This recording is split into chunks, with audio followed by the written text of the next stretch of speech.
Hello and welcome to the Slate Political Gabfest. Maybe the children will have $2 instead of $30, and maybe the $2 will cost a couple of bucks more than they would normally. May 1st, 2025, only 100 days edition. I'm David Plotz of CityCast in Washington, D.C. From New York City and the CBS Evening News, where he's the anchor, co-anchor, and the CBS Evening News Plus, where he's the anchor, John Dickerson. Very hard to keep it all straight. Hi, it's good to be back. I missed you guys. Arrivederci. Buona notte. Ciao, whatever we say. Back from Rome. Then from New Haven, where she's having a pizza, is Emily Bazelon of the New York Times Magazine and Yale University Law School. Hello, Emily. Hey, so glad you're back, John. I saw that that Yale, that New Haven pizza place it's at like 100 years or something. Yes. Why are you sounding scornful or disbelieving? No, it's an ancient, it's amazing. Or not ancient tradition. Yes. And it's good. It's really good. It lasted for 100 years for a reason. Yep.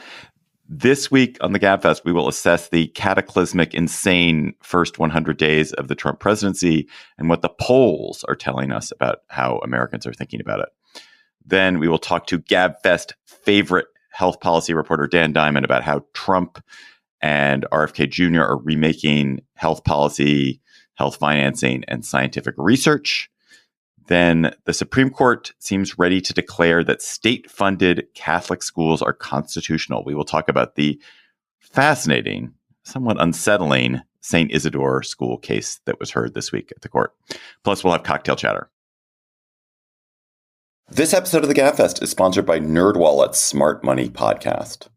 Making financial decisions shouldn't feel like picking a new streaming show. There are too many options. It's too easy to fall for the hype, and you may end up wishing you'd done more research before committing. That's where NerdWallet's Smart Money podcast comes in.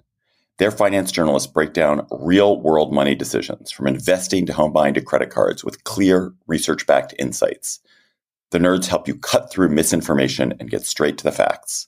Make your next financial move with confidence. Follow NerdWallet's Smart Money podcast on your favorite podcast app. And stay tuned later in the show to hear more about topics you can learn on smart money. Every day, thousands of Comcast engineers and technologists, like Kunle, put people at the heart of everything they create. In the average household, there are dozens of connected devices. Here in the Comcast family, we're building an integrated in-home Wi-Fi solution for millions of families like my own. It brings people together in meaningful ways. Kunle and his team are building a Wi-Fi experience that connects 1 billion devices every year. Learn more about how Comcast is redefining the future of connectivity at ComcastCorporation.com/Wi-Fi. So 100 days down, which, to put it a different way, I did a little math, means there are 1,361 days left. The chaos and uncertainty of the first 100 days of the Trump presidency that have happened. Now multiply that by 13.6. Imagine 13.6 more periods like this over and over and over again. 13.6 more of these eras, Emily Bazelon. Some decades feel like months, some months feel like decades. This has been the most absorbing, chaotic first 100 days of a presidency that I can remember.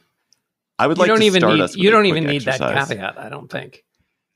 Seriously, okay. I think All it's. right. I think it's. Anyway, we can talk about that. Well, if history-minded John Dickerson says that, then true that.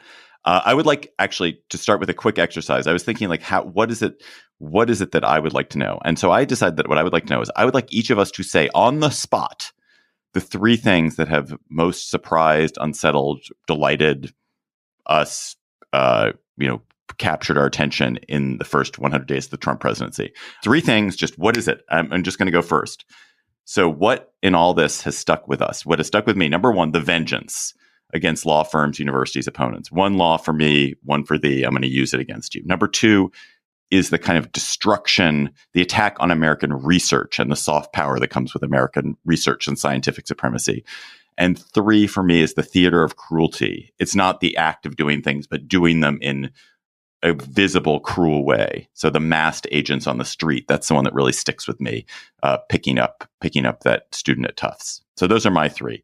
Emily, go. Those are good choices. The tariffs surprise me because they truly are tanking the economy. And I knew before that President Trump loves tariffs, but I didn't realize he was going to love them to this self-destructive effect. And by self, I mean him, but also America and its sort of role in the global order. Then there's the lying, and that's not a surprise, but it's gone from kind of farce to having these like deep implications. So, go back to the beginning of the first Trump administration, and there was the lie about the size of the inaugural crowds. And that was like a warning of just how much lying was going to follow. And now we're lying about, photoshopping the letters MS-13 onto the fingers of someone who's being imprisoned in El Salvador because they're supposedly an MS-13 gang member, except the government has improved that. And the person's real tattoos, this is Kilmar Abrego Garcia, might not have anything to do with MS-13 at all. So the way that the lies have been turned into like real weapons, and they just continue on. And the third thing is Pete Hegseth surprises me that like no matter what he does, there he sits. And the way in which that also is such a show of dominance, which I feel like, David, you've been really good at talking about and articulating for months, like that the whole point is that you can do anything you want. John Dickerson, what about for you? So the retribution, the Chris Krebs, there's all the different retribution. There's the law firms, the former officials in the Biden administration. There's the media outlets and the colleges and so forth. But going after Chris Krebs, really like as the furthest edge, that was the former head of the Cybersecurity and Infrastructure Security Agency under Trump, who validated that the voting machines hadn't been hacked. In 2020, going after him so thoroughly that in the retribution and its scope, the tariffs, I would agree also with the tariffs, just not that he was going to do them, but that he was going to go so overboard, basically. And then because even when he did tariffs before, he helped the farmers who were abused by tariffs, and there's not a lot of help going out to people who are hurting. And then the efficiency with which they are achieving a lot of these things. It's a very, very highly competent. I mean, if you think about the success, and you can choose to, people might not like that word, but the success of the retribution campaign in what he has gotten from universities, law firms, media companies, has been extraordinary and sweeping. And that was carried out not just by him, but by a whole host of people who've been very efficient in doing what he wants in the second term. I was not expecting that level of efficiency in doing all of these different things. That's great. Those are so useful. Okay, so John, how do you feel like this first 100 days has been frenetic, exhausting? Do you suspect that this is just appetizer for a main course that is just as frenetic and exhausting? That this is the way they will govern and it will be relentless, or that they've kind of had a good sprint, now they're going to cool down for a bit? I think what we have come to know about Donald Trump from pattern and practice over the last many years is he likes to be at the center of the chaos. So chaos will continue. I think that whether the chaos is good or bad, we've only seen gravity kick in at a couple of points. The bond market got the president to back off. China appears to be, the administration talks tough on tariffs with China, but there's a lot of nervousness. There are some things that are causing the president to back off from some things, but I don't think he's backing off at all the pleasure he takes from being at the center of chaos. And so I think a perpetual chaos making machine will be in order all the way to the end. I think there will be the midterms, which will cause a lot of vulnerable Republicans to start speaking up a little bit. I said cause a lot. I'm not sure that's true, but it will cause some Republicans to speak up, but I don't think that'll change the nature of the chaos. I guess my point is traditional things that would assert political gravity probably don't matter with respect to President Trump based on what we know about him. So I think the chaos will definitely continue. Also, one thing I wonder what you guys have been thinking about is how much this is strategy and how much it's just like throwing a lot of things up in the air and you don't actually really care, because Trump doesn't really necessarily believe the polls that show that so many more Americans disapprove of him.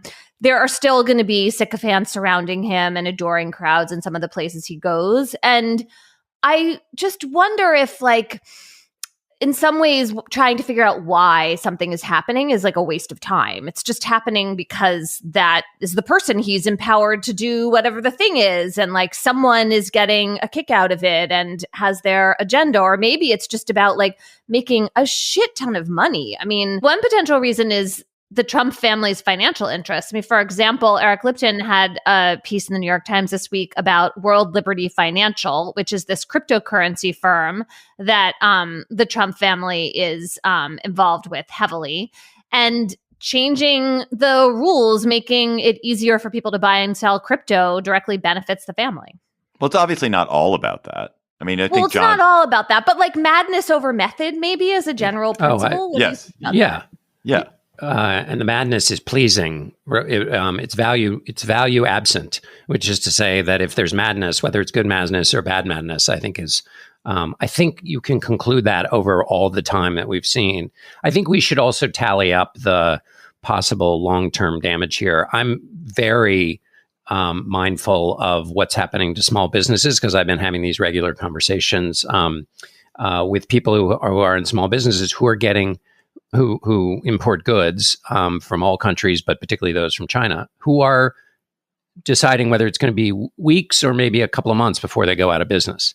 I talked to this one guy who has a gift shop in Milford, Ohio. 90% of his purchasing for Christmas is usually done by now. That's his biggest time of the season. He hasn't purchased anything yet because he can't afford to, because he knows he can't sell it for a price that people will buy. So he's like deciding whether he can stay in business. I talked to another guy who makes kitchen utensils and disposable utensils out of bamboo, which you can only get from China and which is then made in China. Had a business for 20 years. American dream, entrepreneurial engine. There are 33 million small business owners in the United States. Almost 80% of the trade that comes of import behavior in the U.S. economy happens in businesses with fewer than 20 employees. They're getting swamped. They got nobody who's meeting at the White House like the CEOs who met with the president on Wednesday. And the pain for them is like they mortgaged their house. Their husband is thinking about taking a second job as a waiter in order to like make ends meet. I mean, these decisions are, made alone at night in the low light of the kitchen, and they are existential. So that's one category of long-term consequence, which we're already seeing. Emily, what are the other consequences which you think about being for the long term? So I'll just name a few. For me, I mean, by gutting the research and kind of real-time intelligence and data collection capacities of the government, we'll have like worse hurricane forecasting, worse tracking of outbreaks of illness, of STIs, of a infectious disease. We'll have slightly less safe food. We will have more pollutants in our water supply, in our air, which have consequences that aren't measured in, usually they're not catastrophic in the instant, but they accrete and are damaging in the long term. And, if you look at what the benefit of getting lead out of Americans' bloodstream over the past 60, 70 years has been, it's been enormous, like a gigantic benefit. But if you stop tracking it or stop holding companies to account, who knows what the results will be. So those are some that worry me. Sorry, just one more. I ask you a question and then I'm answering it, but then you can have the dregs. You can have the dregs of it. When you've got research capacity, there are medicines not invented. There are people who don't go to school here and become great doctors here. There are people who are not, because they don't go to school here, are not warmly inclined to the U.S. when they go back home to Indonesia or to India or to the Congo, and then American interest abroad are weakened. So those are some of the ones that I worry about as medium long-term impacts. What about you? I think those are all really important. And what I wonder about all of that is, because they are medium and long-term, will people make will people connect the dots between the cause and effect? Because there's going to be a lot of other explanations offered for them. I think a lot about the longer term effects of the weaponizing of the Justice Department and where you kind of started, David, because what happens next? Like, once you have the White House in control of the Justice Department and you've used it against Chris Krebs, against Act Blue, which is the group that is the conduit for fundraising for Democrats, like, you kind of invite tit for tat, right? In this way that we haven't crossed those bridges before. Or think about the law firms. The law firms have all agreed. They've made these agreements with President Trump. They've kind of lined up with him.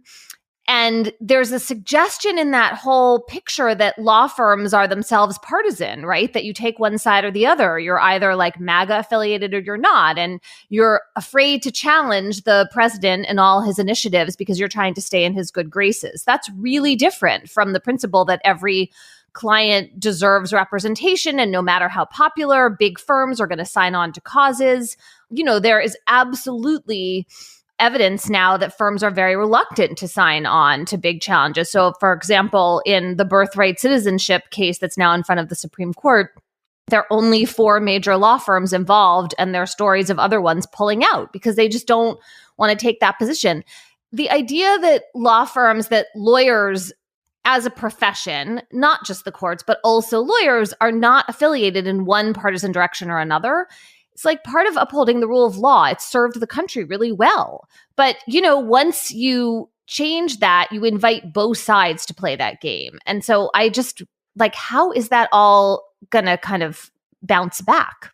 Or maybe it won't. And then what's the country going to look like? And those are just examples of that whole kind of change in how we view civil society. I think the universities are similarly implicated potentially. John, I want to pivot to sort of the polling reaction to this, but I want to do it by going back to this point you made about how Trump thrives in chaos, and that's, you know, he is the ringmaster of a manic circus. That is what he loves more than anybody else. And I feel like one of the things that we've seen is this his weaponizing is benefiting from the idea of the constant emergency. Everything is an emergency. Everything is a catastrophe. It does several things. A, people come to believe that everything is an emergency. And B, it gives cover to do anything you want. It gives legal cover because presidents can do kinds of things in emergency they can't otherwise. But it also prevents, you know, just like tells you, oh, I'm justified. I don't have to have any restraint because this is an emergency. And I find, you know, obviously there are lots of Americans who feel uncertain about the future, financially insecure, even before Trump came in. And America seems risky and more scary. And there are a lot of people who welcomed this idea of shaking things up and destroying institutions because they felt like the institutions weren't working. But, you know, most Americans just want mundane stuff. Like, people just want a decent enough job, a few dollars left at the end of the month, safe streets, decent schools, boredom. And boredom is something that countries fight for. Like the triumph, like when I look at the world, the triumph of the social democratic economies of Europe or of Japan or of Costa Rica or Canada, it's just being willfully like quite dull. Like they are very dull countries. And that means people are very happy and calm. I'm going to use the word tranquil. How about tranquil and stable? Those are like positive words. Sure. Yes. But it is so disturbing to have moved into a country where that is no longer even something the president or a ruling party aspires to, because and that's got me unsettled. But I just wonder whether, just as setup, I just wonder, John, when you look at these polling number, does any of the polling trouble of Trump come from that, or is actually the polling trouble for Trump that no, people wish he was doing more somehow?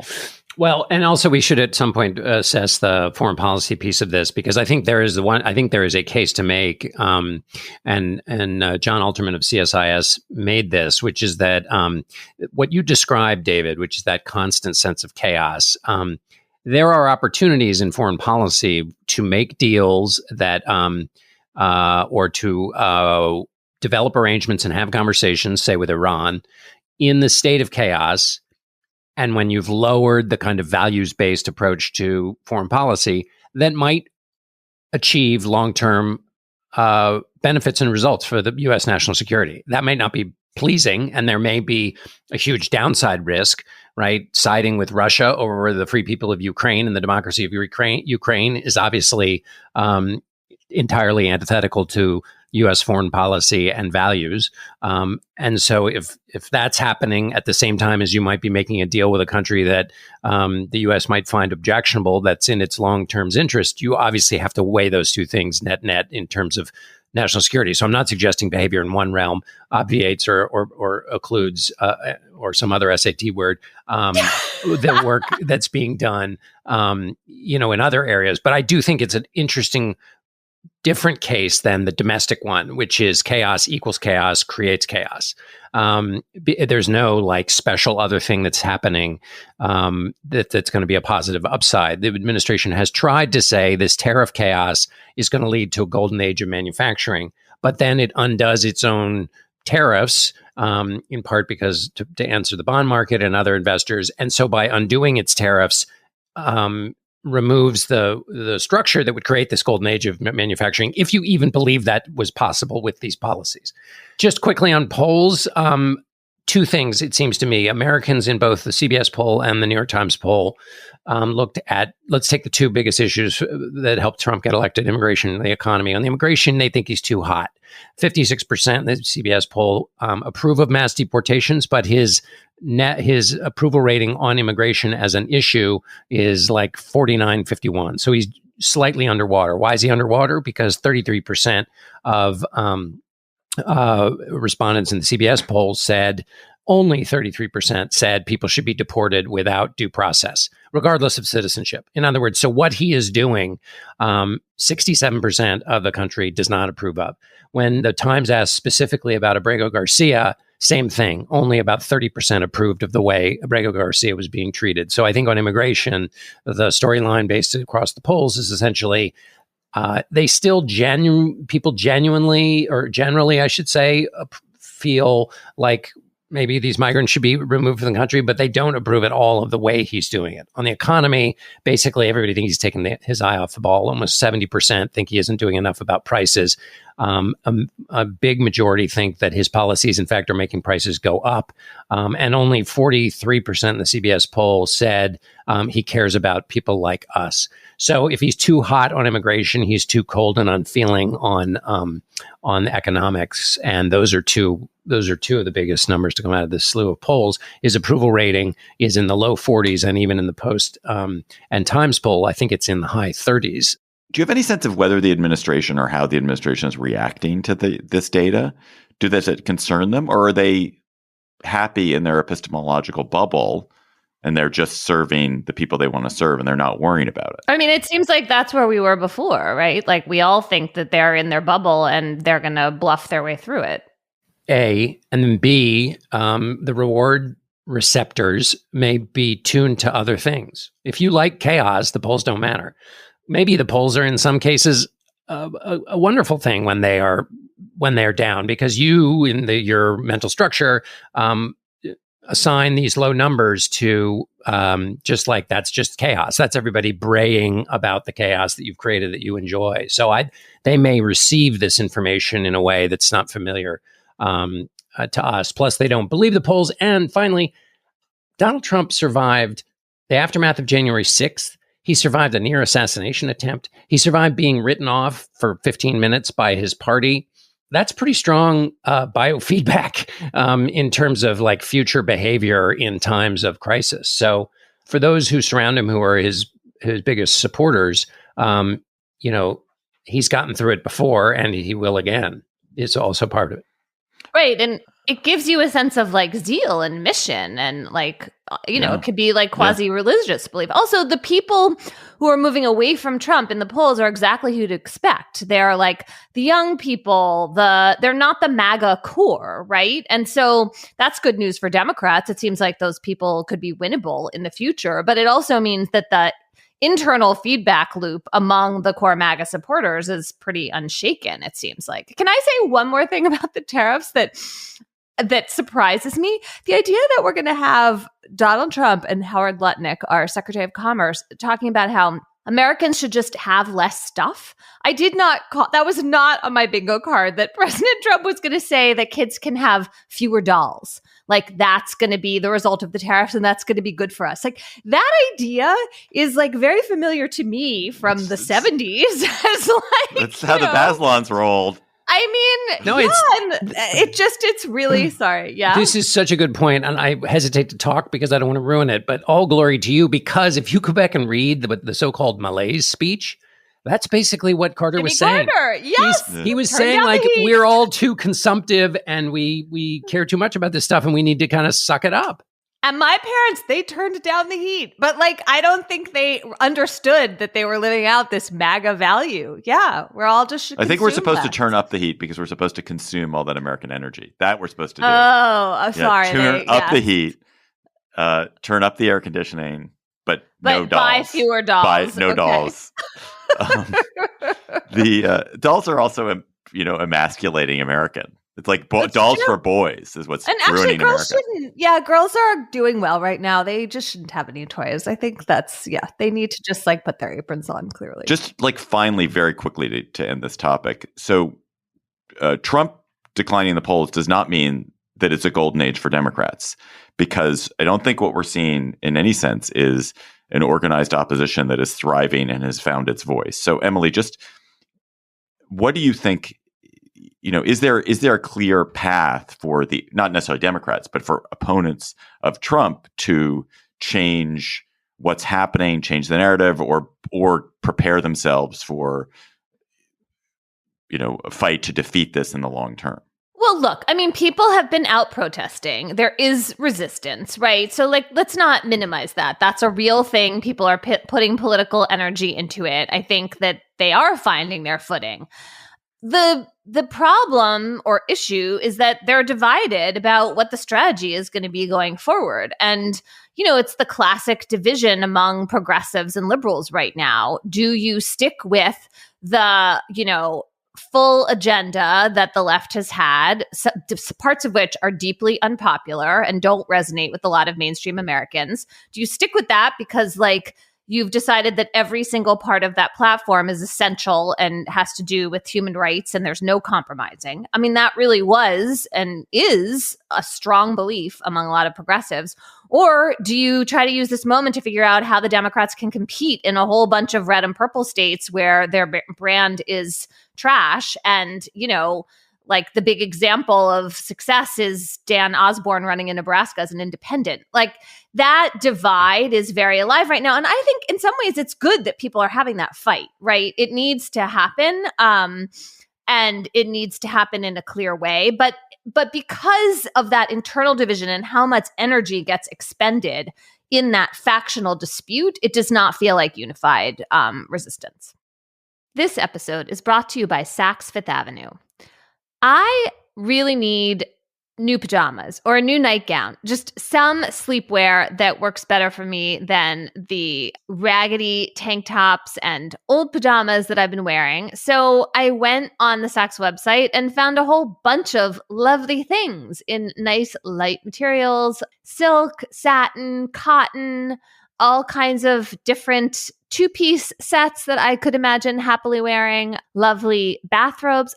There's something really pretty from a designer called Natori that looked really nice, and something else from another designer called Eberjay that I'd never heard of. These are the kinds of things that you can easily find if you go online and shop at Saks. So if you're looking for a fun, effortless shopping experience and want to elevate your personal style, head to Saks. That's Saks.com for everyday inspiration. Today's episode of the Gabfest is sponsored by NerdWallet's Smart Money podcast. NerdWallet's finance journalists do the research so you don't have to. They break down the fine print, cut through misinformation, and give you real, fact-based insights so you can make smart financial moves. Smart Money covers a ton of financial questions and decisions. I took a look at some of the episodes, and there were a couple of topics I was interested in learning more about. So one was about how to build a healthier relationship with money. I have 3 kids, and they're pretty much grown up, but I still want to make sure I'm giving them the right tools and advice to manage their money well. And another episode I'm curious about explores AI and whether it can actually help people manage their finances. I don't always have the time I'd like to focus on my own finances, so I'm interested to see what kind of tools are out there that could make a difference. And that's just a small taste of the financial issues they explore on Smart Money. Make your next financial move with confidence. Follow NerdWallet's Smart Money podcast on your favorite podcast app. This episode of the Gabfest is sponsored by Upwork. Hiring shouldn't be a hassle or drain on your budget. Upwork is your one-stop shop to find, hire, and pay top freelance talent, saving you time and keeping costs in check. Companies at every stage turn to Upwork to get things done and find more flexibility in the way they staff key projects and initiatives. And Upwork's global marketplace is filled with top talent in IT, web dev, AI, design, admin support, marketing, and more. Posting a job on Upwork is easy. With no cost to join, you can register, browse freelancer profiles, get help drafting a job post, or even book a consultation. And from there, you can connect with freelancers and easily hire them. Upwork makes the entire process simpler and more affordable with industry-low fees. Post a job today and hire tomorrow with Upwork. Visit Upwork.com right now and post your job for free. That's Upwork.com to post your job for free and connect with top talent ready to help your business grow. That's UPWORK.com, Upwork.com. We are joined, I'm so happy to say, by the Washington Post's Dan Diamond. When he was a health reporter in, I think, late 2024, Dan joined us to talk about what we could expect from health policy in a Trump administration. That was one of the most interesting segments we have done in a long time, and we loved it. We loved talking to Dan about it.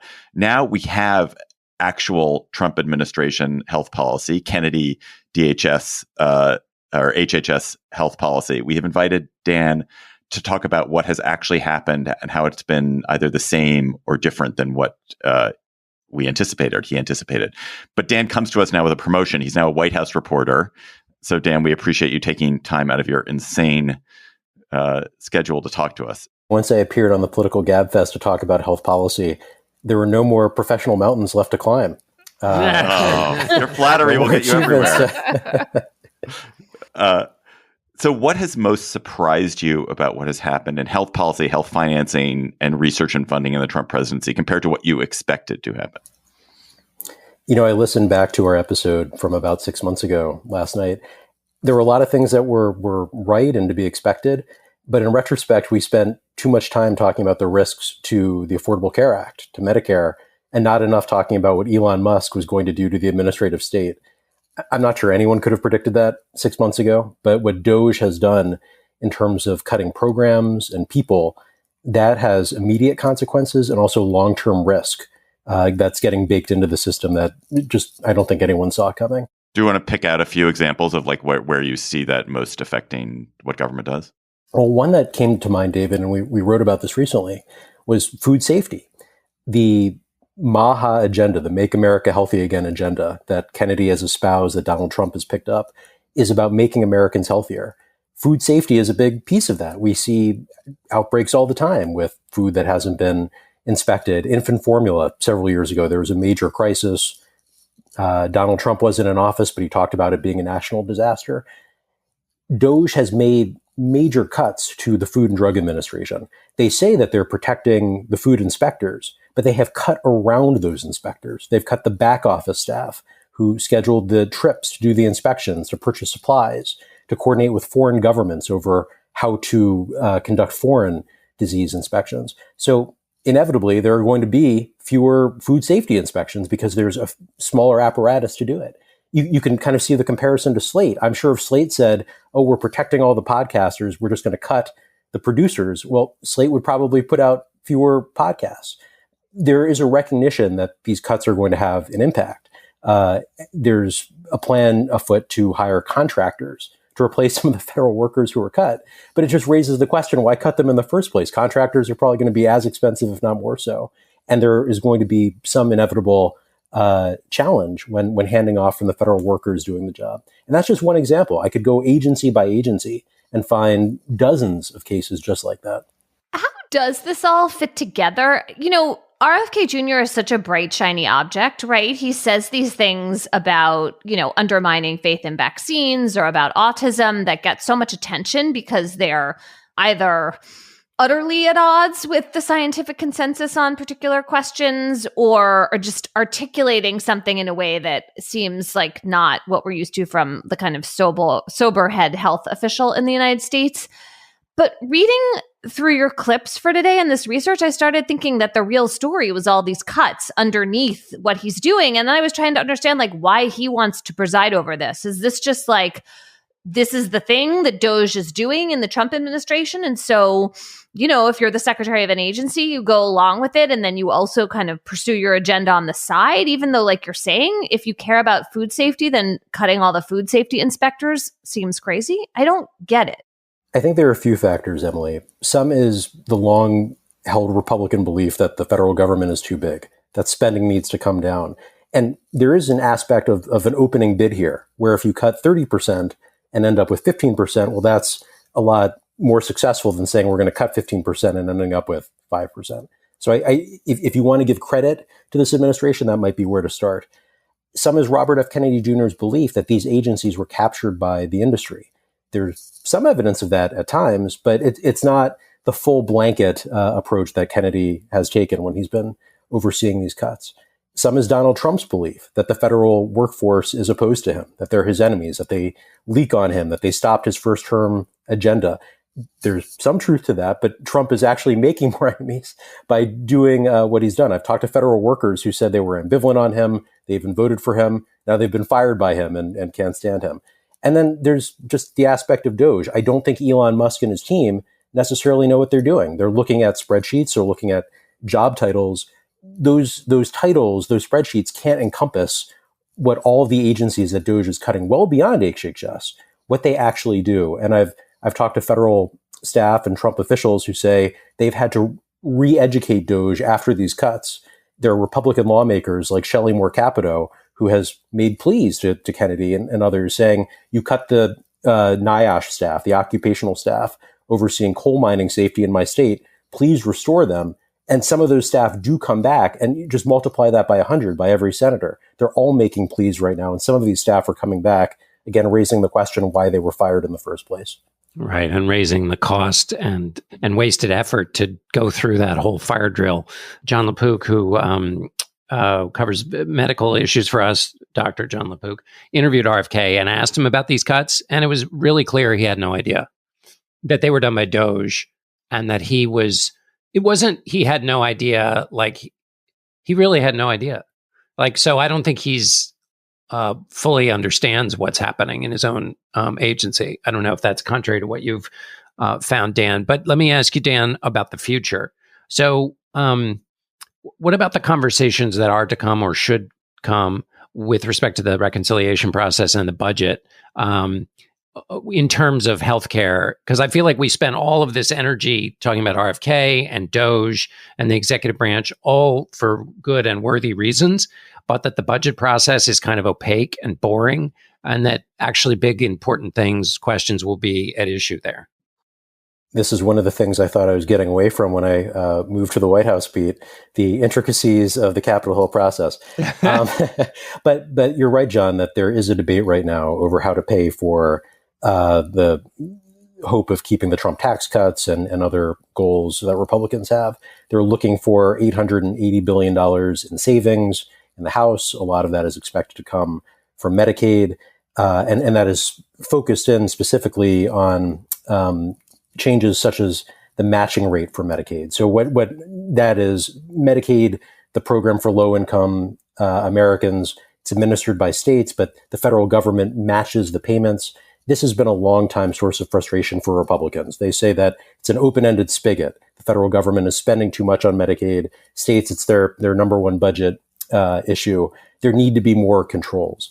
There are several different proposals kicking around over what would rein in Medicaid spending. There's an idea called putting on per capita caps, limiting how much each enrollee would have spending for. There's an idea to lower how much the federal government is matching on Medicaid, specifically in the states that expanded Medicaid through the Affordable Care Act.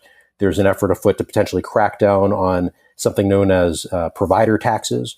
This is a model where health systems might agree to get a tax placed on them by the state in order to draw down more federal funding. And then the state kind of comes out ahead and can use the federal funding for things beyond Medicaid. So there are a number of different cuts. The issue is that Republicans are loath to do anything that might look like a Medicaid cut. There are long memories on Capitol Hill. There are lawmakers who lived through the fight over the Affordable Care Act 8 years ago, don't want to repeat the Republican slaughter that happened in the wake of that. And there are lawmakers who have said, Republicans who have said, don't proceed with any Medicaid moves. So even if there is something coming, I think the challenge will be for Republicans to sell this to their voters, many of whom don't want to see Medicaid changes.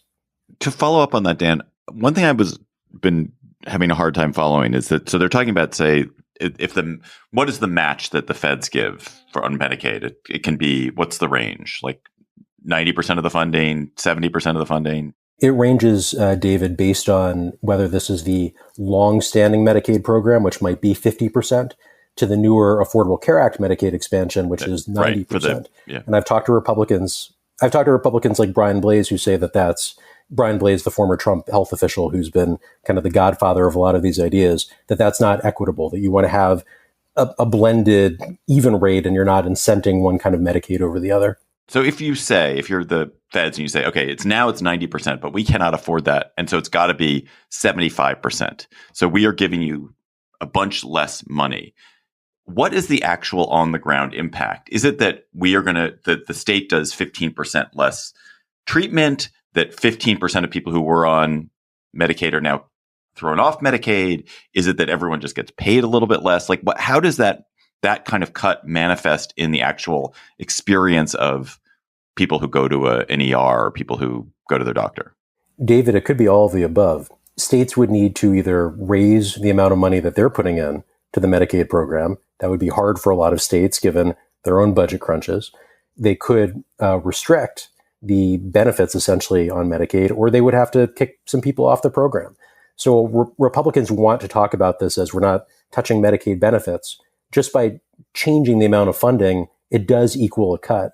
And there's significant fear among voters that any Medicaid cut is a bad cut. I was looking at polling this morning. 75% of Americans per KFF don't want to see Medicaid cuts. That includes 50% of MAGA voters, Make America Great Again voters, the most loyal Trump supporters. So I think the party is playing with fire here. And my understanding from reporting that we and others have done, President Trump is nervous too about any sort of Medicaid cut. I'm not sure we're going to get anything on the order of what Republicans want with $880 billion in Medicaid cuts. It might be much smaller. This might all blow up too, as we've seen healthcare packages blow up in the past. If we don't get those cuts, then there'll be just a ginormous budget deficit addition, given the current budget plans, right? Right. And they're looking for other things beyond Medicaid to try and fill that hole. But Medicaid is the obvious target, given how much of the federal budget it represents. You're in this, well, it's not really a hybrid position, but you have all this expertise in healthcare, and yet you're in the maelstrom of having to try and cover this White House. What for you would you try and keep your eye on with respect to health policy in a world where there is such insanity in just the pace and amplitude of events? Well, John, we're in the middle of the nation's worst measles outbreak in years. And there's a saying that every measles infection is a policy failure. This is a vaccine preventable disease. We know how to stop it. We have stopped it. 25 years ago, the World Health Organization said that the United States had eliminated measles. We'd stopped it from spreading continuously for 12 months. With each passing day in 2025, it's more and more likely that we're going to lose that status. There are nearly 900 confirmed cases of measles around the country. The true number is almost certainly higher. There are at least 3 deaths this year, all in unvaccinated people. And we have a health secretary in Kennedy who's pretty blasé about telling people to get vaccinated. It's deeply depressing. I think sometimes listeners and others might look at the media and say we both sides things too much. There are no two sides to measles. This is America taking a step back.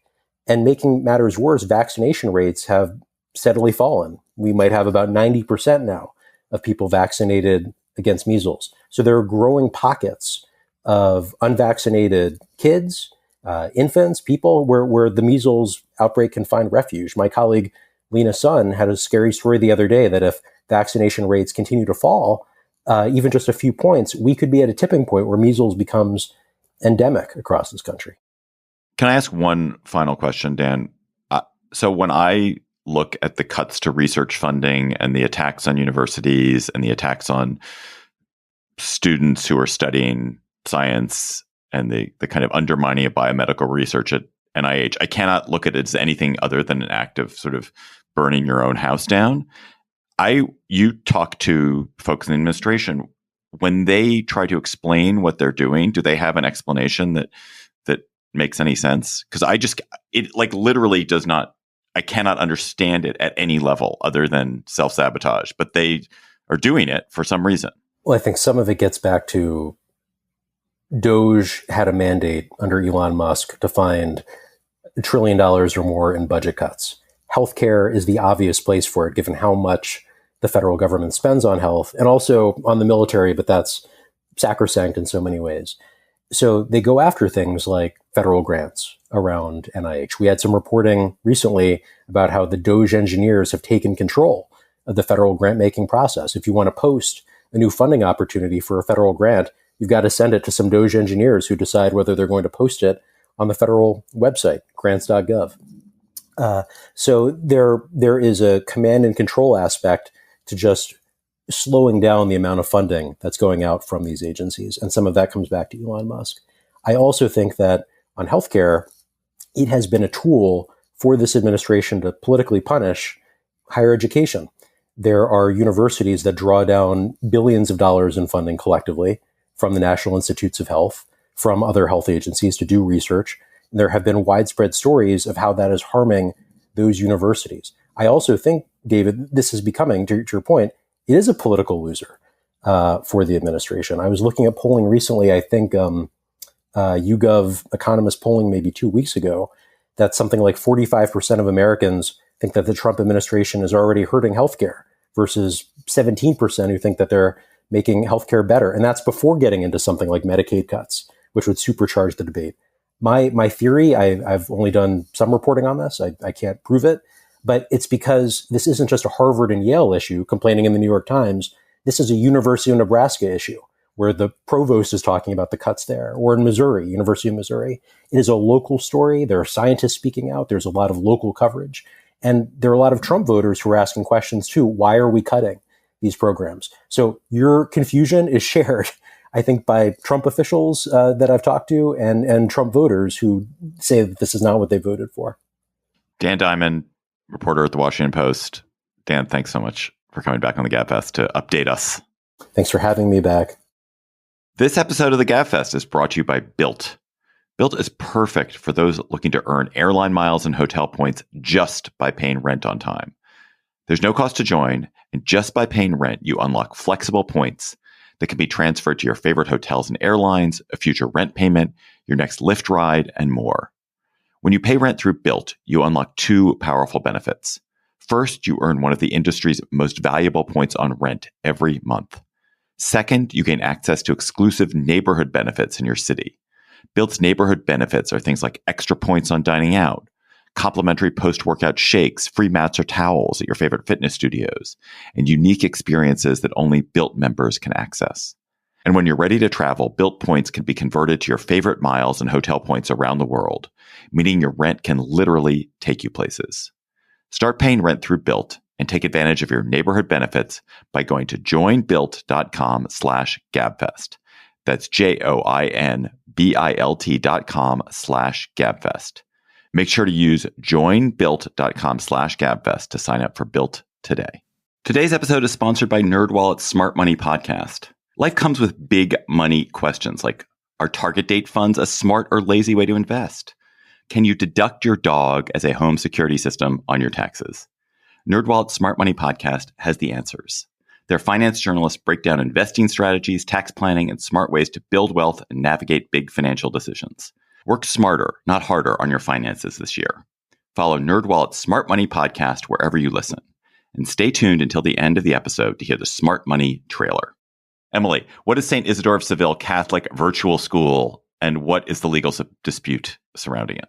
This is a school that wants to open as a charter school in Oklahoma that will provide religious instruction. So soup to nuts, this is a Catholic school, and it wants the same kind of benefits of other charter schools in Oklahoma, which means that taxpayer dollars would pay for tuition, all the things that schools get, it wants. I would note taxpayer dollars don't pay for tuition. There is no tuition. Taxpayer dollars would pay the salaries of the employees of the school and the administrative costs of the school, not that parents would pay tuition into the school. Right. Sorry. I just meant that it would be per pupil funding in the same kind of formula that public schools, regular old public schools, and other charter schools are funded in Oklahoma. So, this is like a deeply radical shift in American life that we are talking about here, fundamentally. We can talk about like the legal questions in a second, but fundamentally, every community has parochial schools. They're like a familiar and in a lot of ways, like terrific part of American life, right? Like I went to parochial school. I went to Quaker school. I thought it was great. My parents chose it and paid for it. And there's lots of Catholic schools and like a rich tradition of that.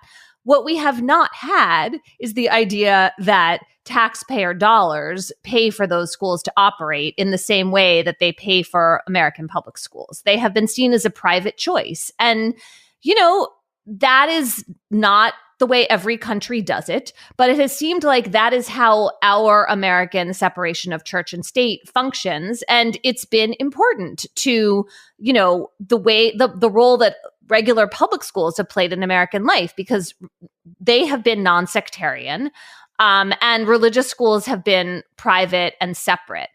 And what's happening in this case, the kind of fundamental dispute, which Justice Kavanaugh articulated, is this idea that once the state has charter schools, that is a public benefit. And so in Kavanaugh's and St. Isidore's formulation, if you exclude the religious charter school from that public benefit, that is discrimination against religion and against people who are religious, right? And the logic of that makes me feel like I don't understand how we can have the Establishment Clause, if that's true, right? Like the Establishment Clause is the part of the Constitution that it's just at odds with the Constitution itself, conceptually. And I can't really get past that.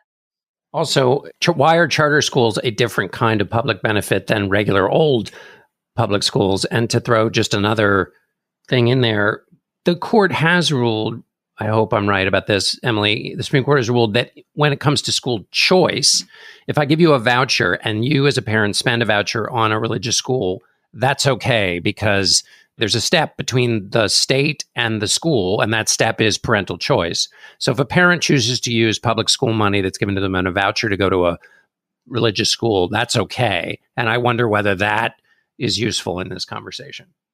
Yeah, well, what you're talking about, so there are a couple of Supreme Court previous cases that have gotten us on the threshold of this decision.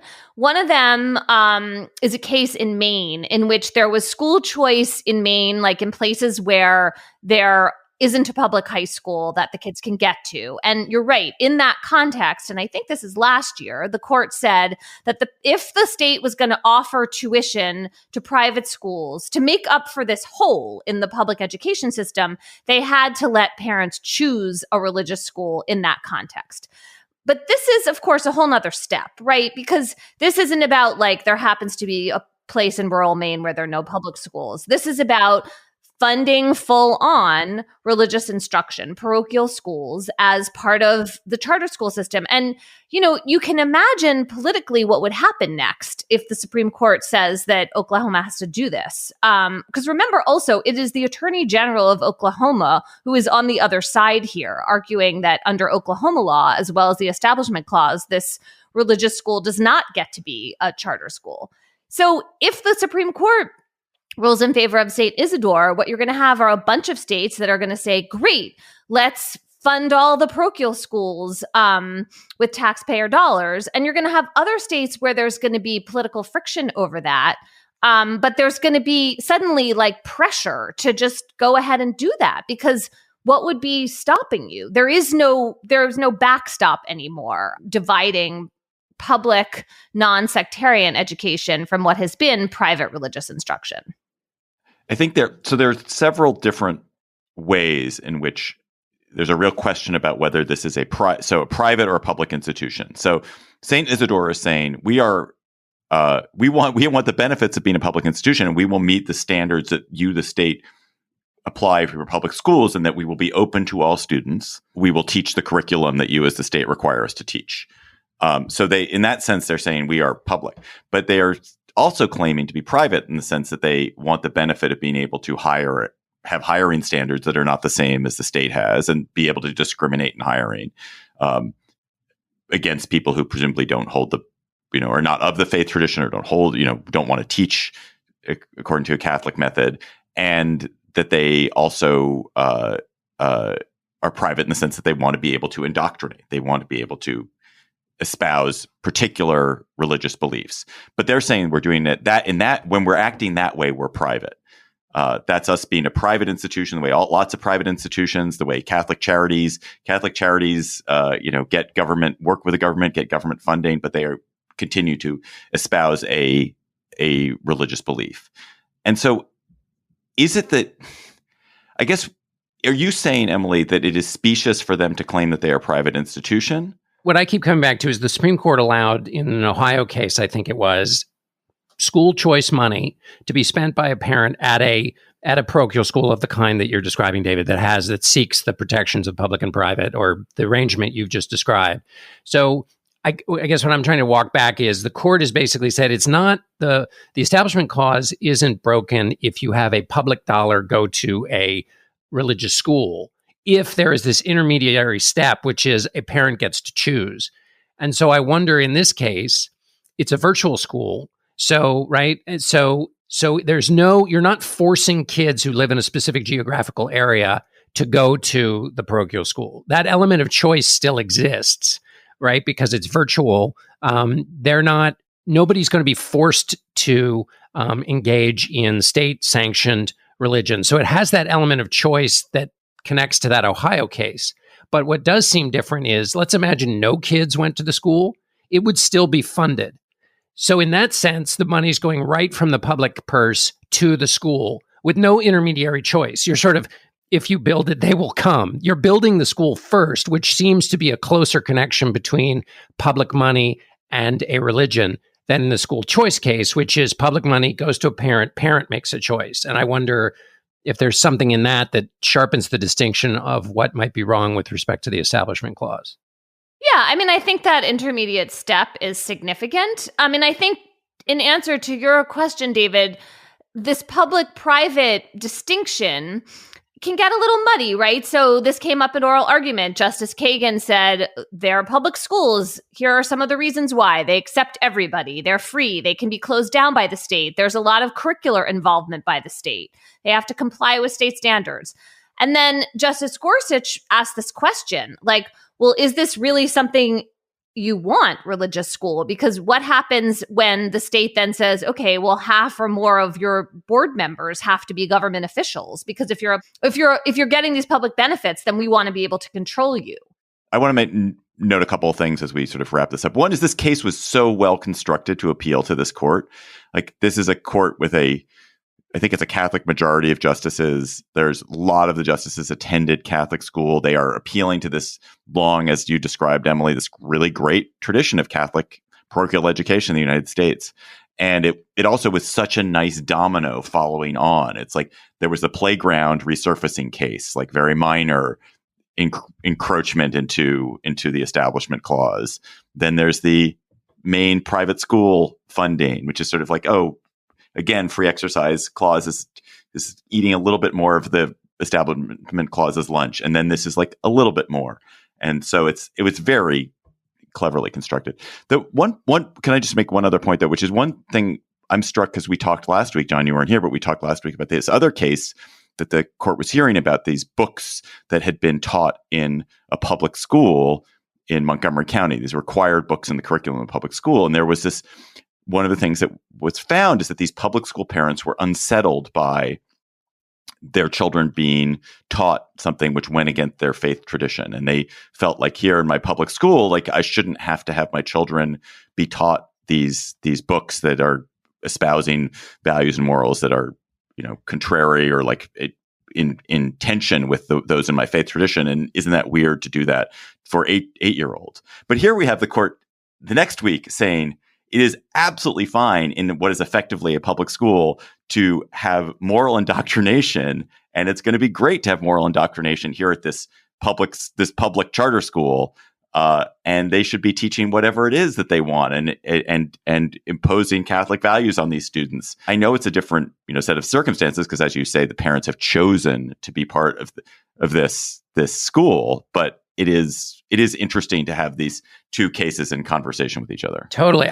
That's why I'm stuck on the virtual thing, which might be dumb and a red herring, and I didn't listen to the arguments. But because it's virtual, presumably you can check, you have that element of choice, whether that matters. I think the reason that doesn't matter that much is that it's never going to be the only choice, right? It's not like St. Isidore's is like slotted in as the public school you're assigned to, even if it was only brick and mortar, it would still be like charter schools, the way they work in every city. They're like an alternative, but they're not the only thing, at least not yet.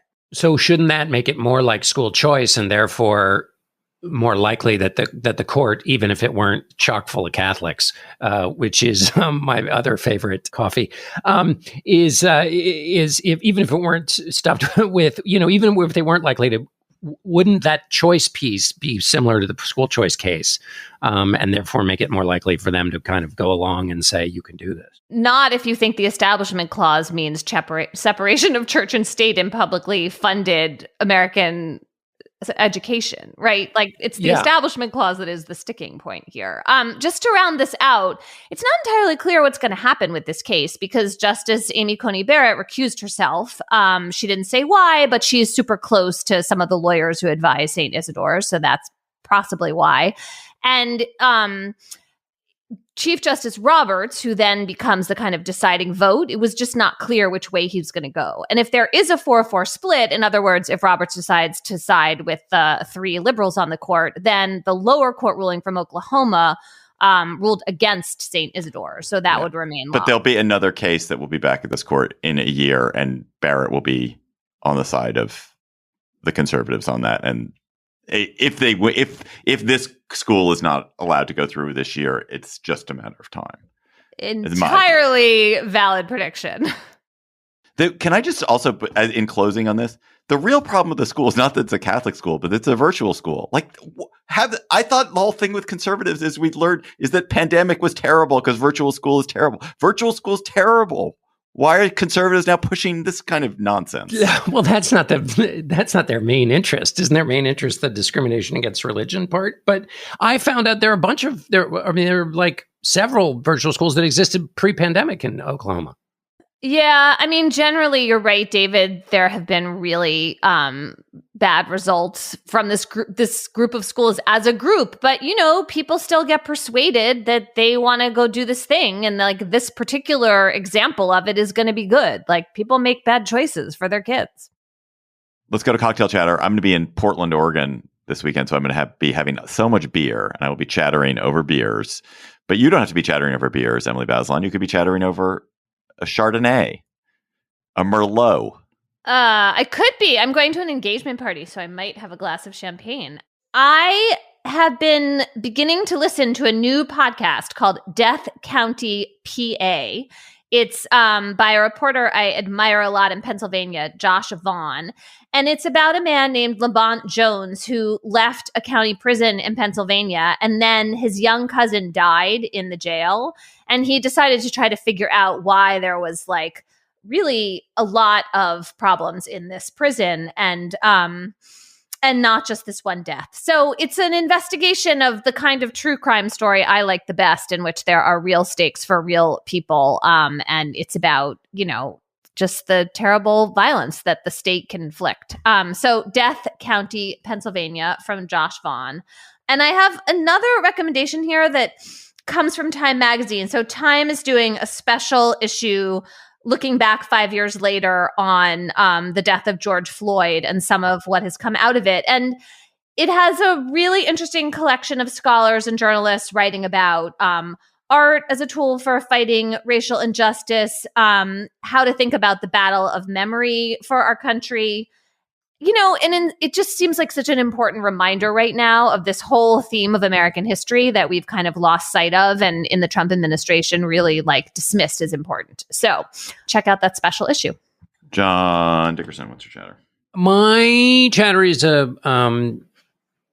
a story about a violin that was found by some Hungarian art dealers, and they went to get it repaired because it was in pretty bad shape, and then the luthier, I guess, does a luthier repair a violin? I would have thought a luthier repairs luths. Well, I think a guitar, when you repair guitars, you're a luthier. So anyway, whatever kind of repair person it was, noticed that there was something strange about the violin because it was clearly made by an extraordinary craftsman, but the wood was really wrong, and it had been fashioned by some crude method. So anyway, they tried to put it together, and they opened it up, and inside was a note that said trial instrument made under difficult conditions with no tools and materials. Dachau, 1941, Franciszek Kempa. So this violin was made in the concentration camps at Dachau, which killed 40,000 people in one form or another. And this is believed to be the only instrument made inside one of the camps. There were musicians that were put in the concentration camps that were allowed to bring their instruments as a part of Nazi propaganda, but this was made within the camp.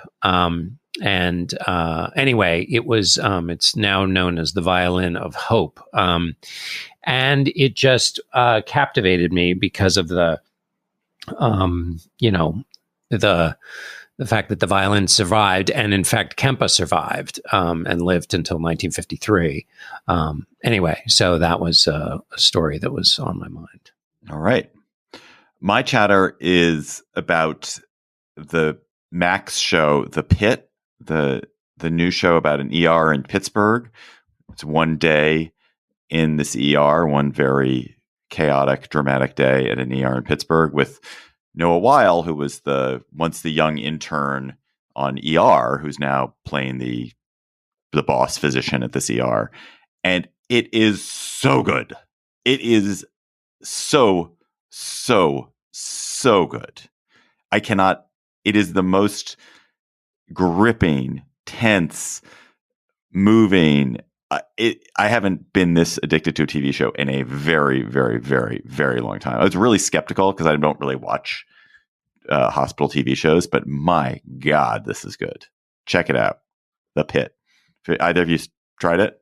No, I'm excited to. No, but I've heard amazing things about it. Me too. It's really shockingly good. Listeners, you have sent us chatter after chatter after chatter. Please keep them coming. We could use more. We need diversion. So please email them to us at gabfest@slate.com. And our listener chatter this week comes from Matt Jory in Arlington, Virginia. My neighbor, Matt Jory. If you've been curious about what the exotic pet smuggling business is like, maybe you should start small, like the 4 men in Kenya who were caught smuggling thousands of ants out of the country as part of the new exotic insect smuggling operations that have been popping up around the continent. The men were caught trying to smuggle thousands of ants out and received a equally large fine, about $7,000. However, these animals do not belong where they're going, and so arrest and fines make the most sense. Just another curious case of what people are up to all over the world. There's lots to listen to on other Slate podcasts this week, and you might want to check out What Next, which had an episode inside the ICE prison holding student detainees. So after tough student Rumesa Ozturk was abducted in Massachusetts by masked people who did not identify themselves but turned out to be government officials, her rep, Ayanna Pressley, went to Louisiana to see the ICE detention facilities where Ozturk and Mahmoud Khalil and others have been held. And she talks on What Next about what she saw there. That is all for our episode this week, but we have a bonus episode in your feed. John has just returned from Pope Francis's funeral in Rome. We will quiz him about what it was like. I'm really excited to hear about John's impressions of Rome and of the papal funeral. But that is just for Slate Plus members. Slate Plus members get bonus episodes from the Gabfest and other Slate shows. They also get special discounts to live shows. We're planning a live show right now. You should come and get a special discount. And you also never hit the paywall on the Slate site if you're a Slate Plus member. So you can subscribe to Slate Plus directly from the Political Gabfest show page on Apple Podcasts and Spotify, or visit slate.com/Gabfest Plus to get access wherever you listen.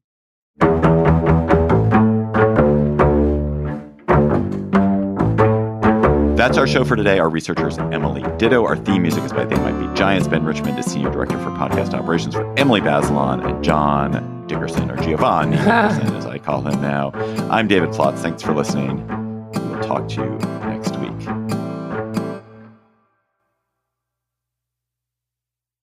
Today's episode is sponsored by NerdWallet's Smart Money Podcast. Money can be confusing. Should you invest in ETFs, get a travel rewards credit card, buy a house, or just build a really fancy pillow fort? That could work. No shame in pillow fort game. Or you could just tune in for clear, research-backed financial insights.